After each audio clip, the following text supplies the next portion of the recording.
lebo mne to príde ako totálny nonsens. Máme tu čo sa týka profesie, že Twitch streamer, to by som opravil, že vlastne už YouTube streamer, lebo tebe sa vlastne stalo, že si dostal ban na Twitchi. A vieš ľuďom približiť, čo bol ten ban za... No, ban bol za to, že som vlastne... Boli sme na Malte, ja, Rest, Cvízo a viacerí však, ale my teraz sme boli spolu.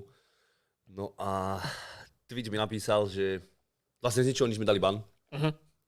Som sa odvolal, že ako prečo, za čo. Tak po 8 mesiacoch mi prišla odpoveď, právnika som na to dal a fakt som zaplatil bomby za to, aby tam napísal nejaký list. No a prišla mi odpoveď, že som nebol na Malte. Že oni o tom vedia, že som klamár.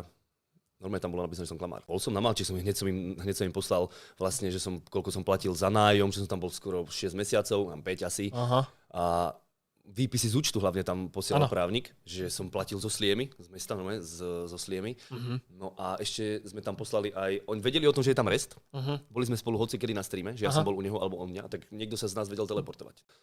To sme im tam poslali a už odpoveď neprišla žiadna. A to ti ako je v piči? No dobré, ale ty máš vlastne teraz ako jeden z mála veľmi dobrý insight na to, aké to je vlastne vymeniť platformu z Twitchu na YouTube. YouTube je za mňa o mnoho lepší, celkovo v serveroch napríklad, že tam nie je žiadny lag, ja tam nemám žiadny lag. Ja som mal fakt som mal na Twitchi som mal každý den stream nejaké vynechané snímky alebo tak. Však super, že ste ma našli.